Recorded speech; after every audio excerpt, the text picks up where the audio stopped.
مجھے ونی میں خانزادہ خان کی آخری بیٹی غفرہ چاہیے۔ اس کی بات پر لمحے کی موت جیسے خاموشی چھا گئی۔ دماغ خراب ہو گیا؟ 15 سال چھوٹی ہے وہ تم سے؟ غفرہ کا باپ منور چیخا تو اس کی پیشانی پر بلوں میں اضافہ ہوا تھا۔ ٹھیک ہے، پھر تمہارے بیٹی کی لاش چاہیے۔ اس کی اگلی بات پر موت کا سا سناٹا چھا گیا تھا۔ آخرکار فیصلہ ہوا، اپنے بھائی کے بدلے وہ خانزادہ کی معصوم لاڈلی کو اپنے نکاح میں لے آیا۔ سب کو حیرت تھی کہ اس کا انتخاب تو قریشی کی بڑی بیٹی بھی ہو سکتی تھی، پھر غفرہ ہی کیوں؟ چھوڑو، مجھے درد ہو رہا ہے۔ اس کا گلا گھونٹنے وہ تڑپ اٹھی، اس کی مضبوط گرفت میں۔ شش، ابھی درد ملا ہی نہیں تمہیں؟ میں نے کہا تھا نا غفرہ، میں تمہیں چھوڑوں گا نہیں۔ جو لڑکی ونی ہو کر آئی ہے، اس کو تو میں اچھے طریقے سے سبق سکھاؤں گا۔ اس کو کیا لگتا ہے کہ اس کے بھائی نے ہمارے گھر کا ہنستا کھیلتا بیٹا چھین لیا اور یہ یہاں پر مہارانیوں کی طرح راج کرے گی؟ نہیں، میں اسے اس حویلی میں ایک پل بھی سکون سے نہیں رہنے دوں گی۔ وہ غصے سے تلملاتی ہوئی صوفے سے اٹھی اور ان کے چہرے پر پھیلی نفرت کو سرخ لکیریں صاف دیکھی جا سکتی تھیں۔ وہ تیز قدم اٹھاتی ہوئی اشرف قریشی کی کمرے کی طرف بڑھ گئی۔ یہ قریشی خاندان کی بڑی حویلی کا وہ حصہ تھا جہاں کل رات ہی اشرف اس معصوم لڑکی کو زبردستی نکاح کے بعد لے کر آیا تھا۔ حویلی کی فضا میں ابھی تک ایک عجیب سا تناؤ اور سوگ کا سما تھا۔ وہ جیسے ہی بند کمرے کے پاس پہنچی، ان کا سانس پھولا ہوا تھا اور غصے کی شدت سے ان کے ہاتھ کانپ رہے تھے۔ انہوں نے بغیر کچھ سوچے سمجھے بھاری لکڑی کے دروازے پر زور زور سے دستک دی۔ اندر سے کوئی جواب نہیں آیا۔ جب 2 پل تک اندر سے کوئی آواز یا اجازت نہ ملی تو وہ جھنجھلا کر واپس پلٹنے لگی تھی کہ اچانک ہی اندر سے لاک کھلنے کی آواز آئی اور کمرے کا بڑا سا دروازہ کھل گیا۔ اشرف قریشی نے دروازے کے بیچ کھڑے ہو کر سامنے موجود اپنی ماں کو دیکھا۔ اس کے چہرے پر ہمیشہ کی طرح ایک سرد مہری اور غرور کا تاثر تھا جسے دیکھ کر کوئی بھی اس کے اندر کی طوفان کا اندازہ نہیں لگا سکتا تھا۔ اماں، آپ یہاں پر کیا کر رہی ہیں؟ اگر کوئی کام تھا تو مجھے بلا لیا ہوتا، خود زحمت کیوں کی؟ وہ اپنی بھاری اور روبدار آواز میں نہایت محبت اور احترام سے ان کی طرف بڑھتا ہوا بولا۔ وہ دنیا کے لیے جتنا بھی سخت گیر اور ظالم کیوں نہ ہو، اپنی ماں کے سامنے ہمیشہ سر جھکا دیتا تھا۔ ایک دفعہ پھر اپنے جوان بیٹی کی میت کو یاد کر کے ان کی آنکھوں میں آنسو بھر آئے۔ وہ اپنے جذبات پر قابو نہ رکھ سکی اور اپنے بیٹے کے چوڑے سینے سے لگ کر پھوٹ پھوٹ کر رونے لگی۔ حویلی کی راہداری ان کی سسکیوں سے گونجنے لگی۔ اشرف نے نرمی سے ان کے کندھوں کو تھاما اور دلاسا دیتے ہوئے بولا، اماں بس کریں، اب اپنے دل کو مزید مت دکھائیں، روئے مت، اب جو خدا کو منظور تھا وہی ہوا اور اسے کوئی بدل نہیں سکتا۔ ہم نے خانزادہ خاندان سے اپنی خون کا بدلہ خون سے لینے کی بجائے یہ نکاح کیا ہے نا، اب وہ لڑکی ہمارے رحم و کرم پر ہے، اب جو سزا دینی ہے آپ اسے دے سکتی ہیں، وہ آپ کی مجرم ہے۔ اس کی اماں نے اپنے آنسو پوچھے اور ان کی آنکھوں میں دوبارہ وہی پرانا غصہ لوٹ آیا۔ کہاں ہے وہ لڑکی؟ وہ غصے سے بھاری آواز سے بولتی ہوئی اشرف کو پیچھے دھکیل کر کمرے کے اندر داخل ہوئی، لیکن جیسے ہی ان کی نظر سامنے موجود لڑکی پر پڑی، ان کے پیروں تلے سے زمین ہی کھسک گئی۔ انہوں نے حیرت اور صدمے سے اپنے کانپتے ہوئے ہاتھ کے اوپر دوسرا ہاتھ پھیرا۔ ان کے جسم کے رونگٹے کھڑے ہو گئے تھے۔ انہوں نے سوچا تھا کہ وہاں خانزادوں کی کوئی مغرور بیٹی ہوگی جو اپنے بھائی کی گناہ پر پردہ ڈالے آئی ہوگی، مگر وہاں تو ایک معصوم سی بچی تھی، نہایت رقیب اور نازک، جو خوف کے مارے بری طرح کانپ رہی تھی۔ وہ ڈری سہمی سی بیگ کے ایک کونے سے لگ کر اپنے گھٹنوں میں سر دیے بیٹھی تھی۔ اس کے چہرے پر ہوائیاں اڑ رہی تھی اور آنسوؤں نے اس کے گالوں پر مستقل راستے بنا لیے تھے۔ ایک پل کے لیے، صرف ایک پل کے لیے اس کا ماں کا ممتا سے بھرا دل بری طرح پسیج گیا۔ یہ ہے وہ لڑکی؟ انہوں نے بے یقینی سے اپنے بیٹے کی طرف دیکھا، جیسے انہیں اپنی آنکھوں پر یقین نہ آیا ہو۔ ہاں اماں، یہی ہے وہ خانزادوں کی آخری نشانی غفرہ، اشرف قریشی نے نہایت سرد اور طنزیہ لہجے میں کہا۔ اس کی اس معصومیت اور بھولے چہرے پر ہرگز نہ جانا اماں، یہ بھی اپنے بھائی کی طرح ہی نکلے گی، آخر خون تو خانزادہ خان کا ہی ہے نا، سانپ کا بچہ کبھی دوست نہیں ہو سکتا۔ وہ ماں جو دل میں یہ پکا ارادہ لے کر آئی تھی کہ وہ اس لڑکی کا جینا حرام کر دیں گے، اسے ہر وقت اذیت دیں گے جو اس کے خانزادہ نے اور ان کے خاندان نے بھگتی ہے، اور اسے اس حویلی میں کبھی سوکھا سانس نہیں لینے دیں گی۔ اب ایسا لگا جیسے ان کا دل کسی نے مٹھی میں لے کر بری طرح بھیج لیا ہو۔ ان کی اپنی بیٹی کشف بھی تو تھی، وہ بھی تو اس عمر کی تھی۔ آخر اشرف قریشی کا کیسے دل مانا تھا اتنی سی بچی کو غنی کر کے اس دوزخ میں لانے کا؟ انہیں کچھ سمجھ میں نہیں آ رہا تھا کہ وہ اپنے غصے کو کیسے برقرار رکھے۔ انہوں نے مزید کچھ نہ کہا اور بے بسی سے اپنے لب بھیج کر سر جھکا لیا۔ اشرف نے اپنی ماں کی حالت کو بھانپ لیا۔ کیا ہوا اماں؟ آپ جب آئی تو بہت غصے میں تھیں، لیکن اچانک آپ کو کیا ہوا؟ آپ خاموش ہی ہو گئی۔ وہ اپنی ماں کی طرف بڑھا اور انہیں سہارا دیتے ہوئے اپنے سینے سے لگا دیا۔ کچھ نہیں ہوا مجھے اشرف۔ انہوں نے گہرا سانس لیا اور غفرہ پر ایک نظر ڈال کر بولی، مجھے بس یہ نہیں معلوم تھا کہ میرا بیٹا بدلہ لینے کے معاملے میں اس حد تک شفاق اور بے رحم ہو سکتا ہے کہ ایک بچی پر بھی اسے ترس نہ آئے۔ انہوں نے مزید کوئی بحث نہیں کی اور بس خاموشی سے اپنے قدم پیچھے موڑے اور کمرے سے باہر نکل گئی، جبکہ اشرف قریشی اپنی جاتی ہوئی ماں کی پیٹھ کو دیکھ کر بے نیازی سے اپنے کندھے اچکا کر رہ گیا۔ اسے اپنے فیصلے پر کوئی پچھتاوا نہیں تھا۔ اب کمرے میں صرف اشرف اور غفرہ اکیلے تھے۔ اشرف غفرہ کے قریب آیا، اس کی پرچھائیاں غفرہ پر پڑی تو وہ مزید سمٹ گئی۔ اب یہیں بیٹھ کر روتے رہنے کا ارادہ ہے؟ اٹھو فوراً، اٹھ جاؤ یہاں سے۔ اشرف کی گرجدار آواز کمرے میں گونجی۔ میں ملازمہ کو بلا کر کہہ دیتا ہوں، وہ تمہیں اس حویلی کے سارے اصول اور گھر کے کام کاج سمجھا دے گی۔ اب تم یہاں کوئی مہمان نہیں ہو بلکہ ایک گناہ گار کی بہن ہو۔ اور ہاں، ایک بات کان کھل کر سن لو، یہ جو تمہارا رونا دھونا اور سسکیاں ہیں نا، یہ صرف اور صرف اس بند کمرے تک ہی محدود رہنی چاہیے۔ اگر مجھے اس کمرے کی چوکھٹ سے باہر تم کہیں بھی روتی ہوئی یا آنسو بہاتی ہوئی دکھائی دی تو یاد رکھنا، کل رات جو تمہارے ساتھ ہوا تھا اس سے بھی بدتر حشر کروں گا تمہارا۔ وہ غصے سے اپنی انگلی اٹھا کر اسے آخری وارننگ دیتا ہوا تیزی سے ڈریسنگ روم کی طرف بڑھا اور دروازہ زور سے بند کر دیا، جبکہ غفرہ نے ڈرتے ڈرتے اپنا سر اٹھایا۔ اس کا پورا وجود خوف سے بھتر ہو رہا تھا۔ وہ اپنے بھاری اور کانپتے ہوئے قدم اٹھا کر واش روم میں چلی گئی۔ تھوڑی دیر بعد جب وہ ہمت کر کے کمرے سے باہر نکلی تو اسے اس بڑی حویلی کے راستے اور کچن کا کچھ معلوم نہیں تھا کہ کون سا راستہ کس طرف جاتا ہے اور کہاں ختم ہوتا ہے۔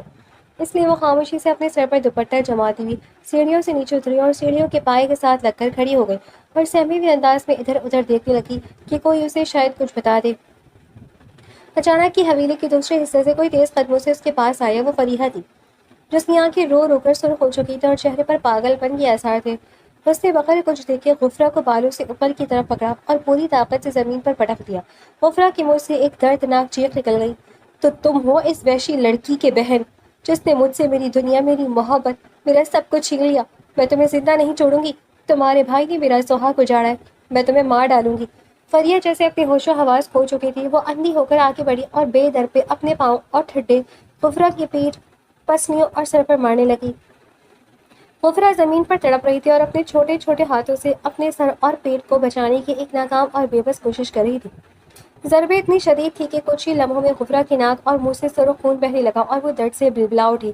اس کی دردناک چیخیں جب حویلی کے در و دیوار سے ٹکرائیں تو سب لوگ، ملازمین اور گھر والے، اپنے اپنے کمروں سے نکل کر فوراً وہاں صحن میں جمع ہو گئے۔ کہ کیا کر رہی ہو تم فریہ؟ پاگل ہو گئی ہو کیا؟ ہوش میں آؤ۔ اشرف قریشی کی ماں بھاگتی ہوئی اس بچی کی طرف بڑھی اور انہوں نے زبردستی فریہ کو پیچھے دھکیلا اور تڑپتی ہوئی غفرہ کو زمین سے فوراً اوپر اٹھا کر اپنے سینے سے لگا دیا۔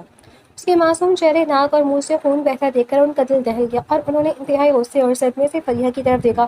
فریہ، یہ کون سا طریقہ ہے؟ یہ تم کیا ظلم کر رہی ہو؟ وہ غصے سے چیخیں۔ اور میں کیا کروں ماں؟ آپ ہی بتائیں میں کیا کروں؟ آپ ایسا کیسے کہہ سکتی ہیں؟ فریہ پاگلوں کی طرح ہنستے اور رونے لگی۔ وہ آپ کا بھی تو بیٹا تھا نا، کیا آپ بھول گئی ہیں کہ اس کے ظالم بھائی نے اسے کس بے دردی سے مار دیا؟ وہ روتے ہوئے بول رہی تھی اور اپنا چہرہ اپنے ہاتھوں میں چھپائے پھوٹ پھوٹ کر زمین پر بیٹھ گئی۔ اس کا دکھ بھی حد سے زیادہ تھا۔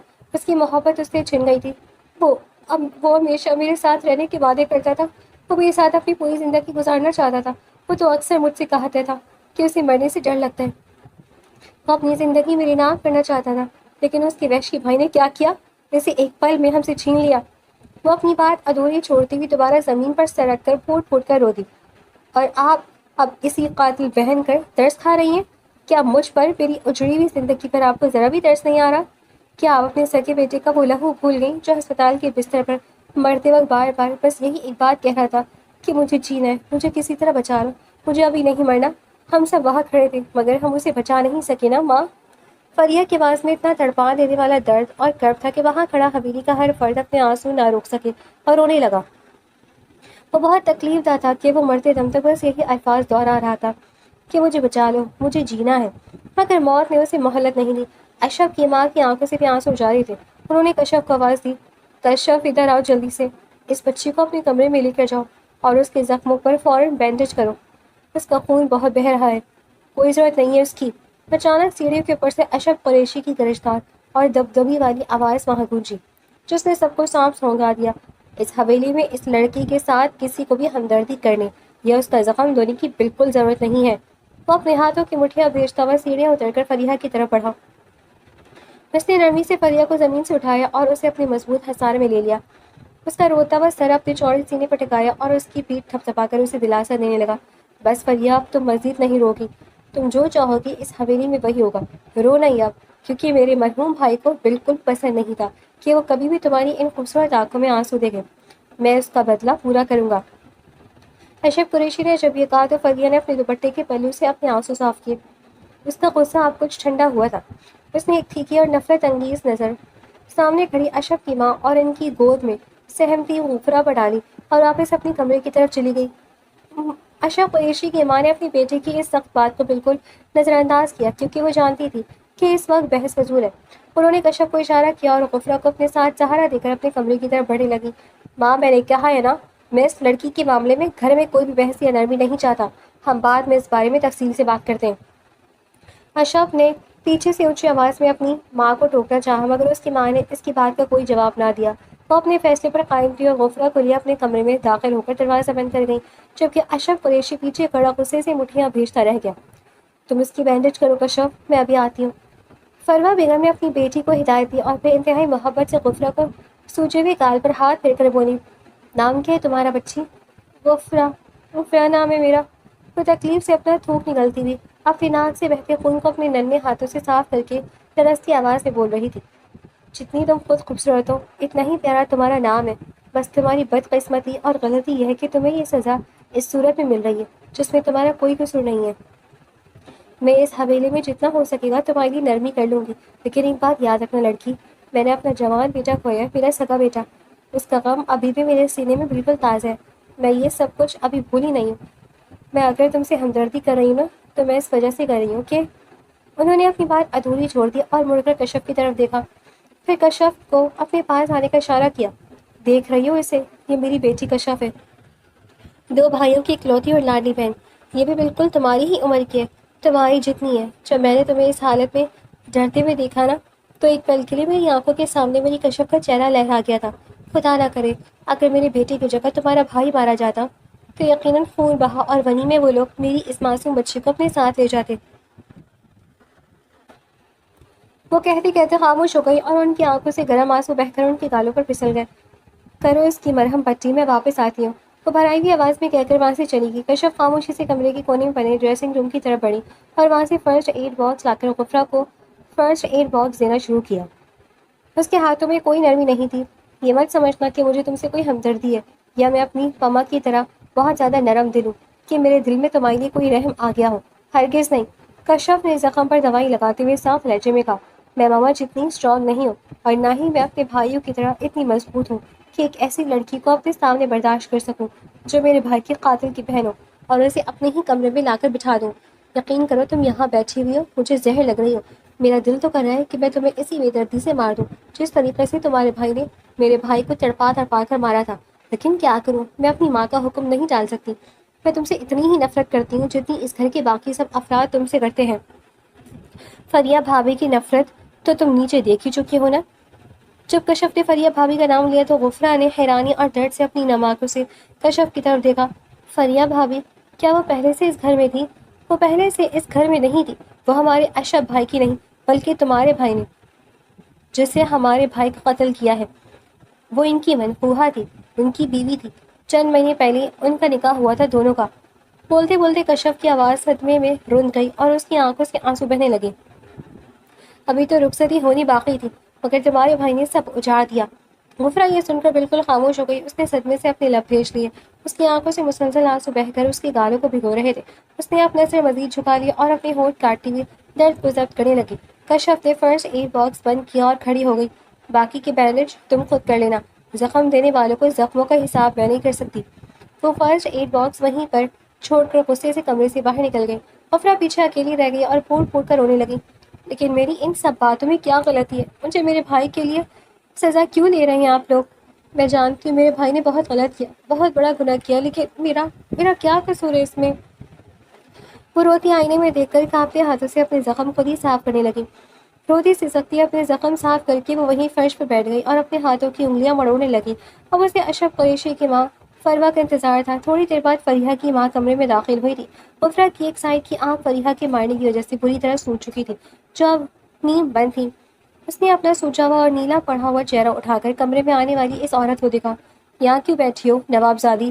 چلو اٹھو یہاں سے اور جا کر کچن کے کام کرو، وہ غصے سے چلائی۔ غفرہ خوف سے فوراً کھڑی ہو گئی اور سہمے ہوئے قدموں سے کمرے سے نکل گئی۔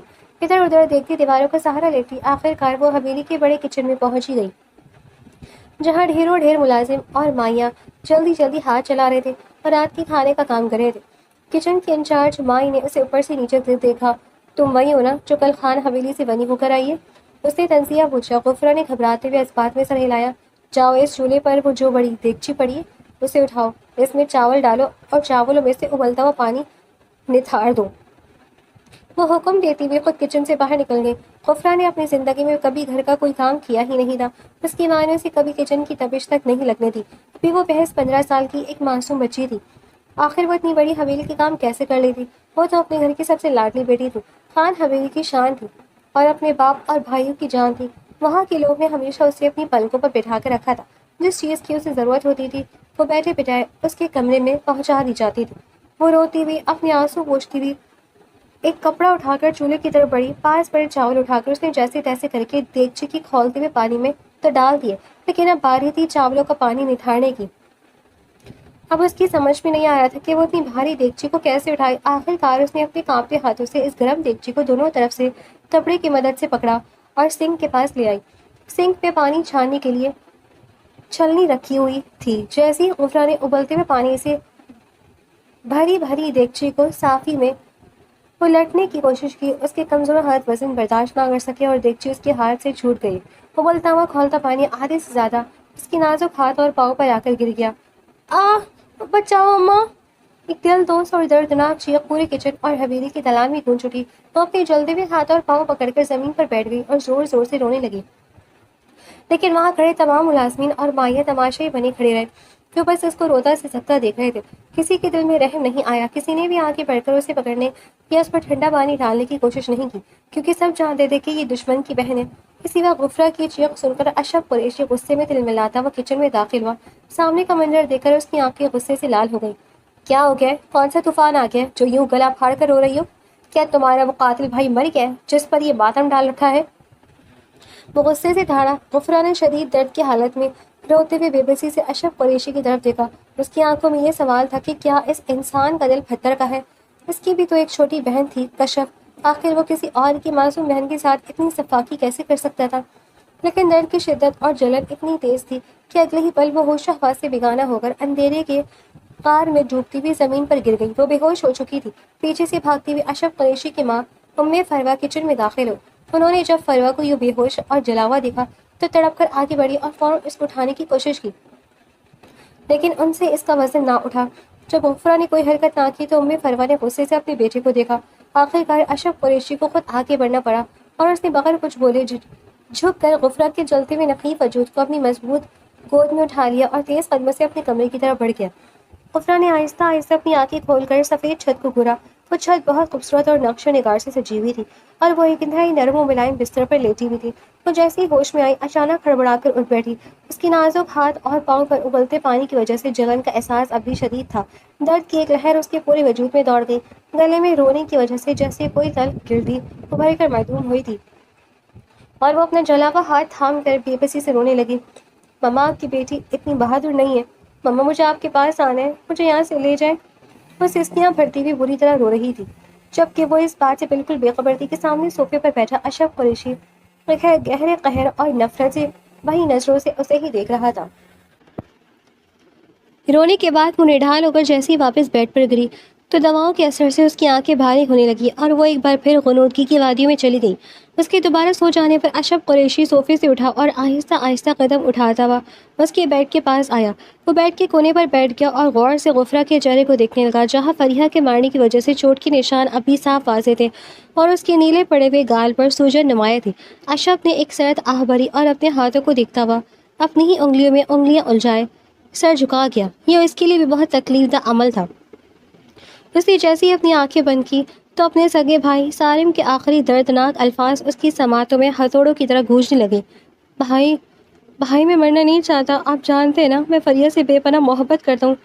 بچا لے وہ مجھے بھائی، بچا لے، میں ابھی بہت چھوٹا ہوں، میں اس کے ساتھ اپنی زندگی گزارنا چاہتا ہوں۔ ان ڈاکٹرز کو جتنے پیسے چاہیے آپ انہیں دیں، بس ان سے کہیں کہ مجھے بچا لیں۔ اس کربناک منظر کو یاد کر کے اشرف قریشی کی بند آنکھوں سے ایک گرم آنسو ٹوٹ کر اس کے ہاتھ پر گرا۔ اس نے فوراً غصے اور ضبط سے اپنے نیچے والی لب کو دانتوں تلے دبایا اور اپنا چہرہ دوسری طرف پھیر لیا۔ معاف کر دینا میرے بھائی، میں تمہیں نہیں بچا سکا، اس نے ایک گہرا اور تکلیف دہ سانس لے کر دھیمی آواز میں کہا، اور بیڈ پر لیٹی معصوم غفرہ پر ایک سرد آخری نظر ڈال کر اٹھ کھڑا ہوا۔ وہ اپنے آنسو صاف کرتا ہوا خاموشی سے کمرے سے نکل گیا۔ بھائی ہمارے پاس بہت پیسہ ہے، ان ڈاکٹرز کو صرف پیسہ چاہیے، آپ اور پیسہ دیں بھائی، ان کو جتنا پیسہ چاہیے دیں، بس ان سے کہیں کہ مجھے بچا لے، میں آپ کے سامنے بھیک مانگتا ہوں بھائی، میں جینا چاہتا ہوں، میں فریہ کے ساتھ جینا چاہتا ہوں، میں نے اس کے ساتھ اپنے خوابوں کا ایک گھر دیکھا ہے، میں اس گھر کو مکمل کرنا چاہتا ہوں، اسے حقیقت بنانا چاہتا ہوں بھائی۔ سارے ابھی بول ہی رہا تھا کہ اچانک اس کی سانس اکھڑ گئی اور اس کی روح پرواز کر گئی۔ اسی وقت ہسپتال کے اس کمرے میں فریہ کی دل دہلا دینے والی چیخیں گونجی۔ سارم! وہی دل دہلا دینے والی چیخیں فریہ کے اپنے کمرے میں گونجی اور وہ ہڑبڑا کر بیڈ پر اٹھ بیٹھی۔ وہ بری طرح روتی اور چیختی ہوئی دیوانہ وار اپنے ہی بال نوچنے لگی۔ اس کی آواز سن کر ایک ایک کر کے حویلی کے تمام افراد اس کے کمرے میں جمع ہو گئے تھے۔ فریہ نے بچپن سے لے کر آج تک سارم کے ساتھ ہی اپنی زندگی کے تمام خوبصورت خواب دیکھے تھے، اور جب وہ خواب حقیقت بننے جا رہے تھے تو وہ اس بے دردی سے ٹوٹے کہ وہ اب تک خود کو سنبھال ہی نہیں پا رہی تھی۔ آج سارم کو اس دنیا سے گئے ہوئے 3 مہینے گزر چکے تھے، لیکن فریہ اب تک اسی منحوس دن کے حصار میں قید تھی۔ جب بھی آنکھ بند کرتی وہ اپنی آنکھوں کے سامنے سارم کو روتے گڑ گڑاتے اور زندگی کی بھیک مانگتے ہوئے دیکھتی تھی۔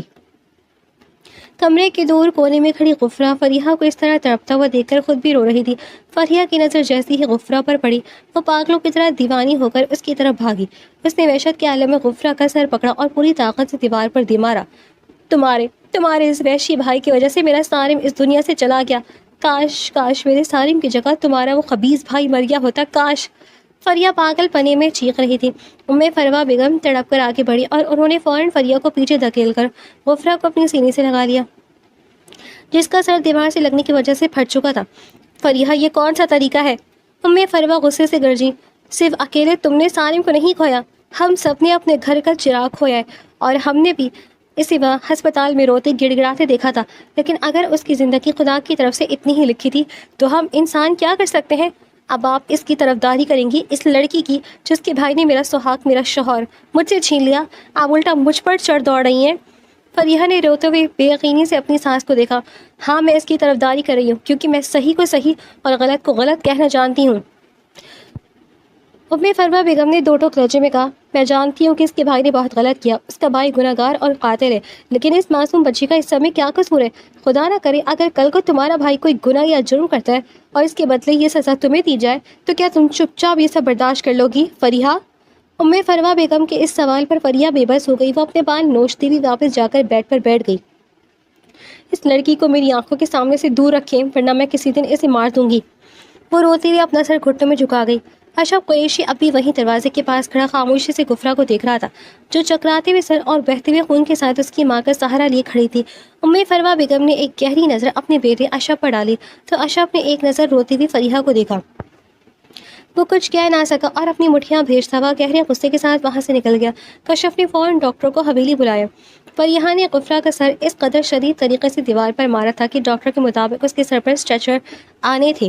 ڈاکٹر کے جانے کے بعد کشف نے غفرہ کے سر پر پٹی دیکھی تو اس کا دل تڑپ اٹھا۔ اللہ ماما، فریہ بھابھی ایسا کیسے کر سکتی ہیں جو ان کے بھائی نے ہمارے ساتھ کیا؟ اگر ہم بھی ان کے معصوم بہن کے ساتھ یہی سب کریں گے تو آخر ان ظالموں میں اور ہم میں کیا فرق رہ جائے گا؟ کشف تڑپ کر بولی۔ 3 مہینے پہلے والی غسیلی کشف اور آج کے کشف میں زمین آسمان کا فرق آ چکا تھا۔ جب سے غفرہ اس حویلی میں آئی تھی، اشرف قریشی نے اسے کشف کی ذمہ داری بنا دیا تھا، کیونکہ غفرہ کو حویلی کا کوئی کام کاج کرنا نہیں آتا تھا۔ ان 3 مہینوں میں غفرہ کے ساتھ 24 گھنٹے رہتے تھے۔ کشف کو لاشعوری طور پر سے دلی لگاؤ ہو گیا تھا۔ وہ جان گئی تھی کہ غفرہ اپنے قاتل بھائی جیسی بالکل بھی نہیں ہے، وہ تو ایک نہایت نرم دل، معصوم اور پاکیزہ لڑکی ہے۔ اب کشف کو اپنی ماں کی وہ بات اکثر یاد آتی تھی کہ اگر سارم کے ہاتھوں کوئی قتل ہو گیا ہوتا اور بدلے میں خاندان کشف کو بنی کر کے لے جاتے تو اس کا کیا حشر ہوتا۔ یہ سوچ کر ہی کشف کی روح کام چاہتی تھی۔ بس یہی وجہ تھی کہ اب وہ غفرہ کے ساتھ نہایت نرمی سے پیش آنے لگی تھی۔ اگر سارم بھائی فریہ بھابھی کے شوہر تھے تو وہ ہمارے بھی تو سگے بھائی تھے نا ماما۔ میں نے اپنے جوان بھائی کی میت اس گھر سے اٹھتی دیکھی ہے، میں نے اپنے بھائی کو زندگی کے لیے روتے گڑ گڑاتے دیکھا ہے، لیکن اس کا مطلب یہ ہرگز نہیں کہ بھابھی اس معصوم کے ساتھ اس طرح کا وحشیانہ سلوک کریں گی۔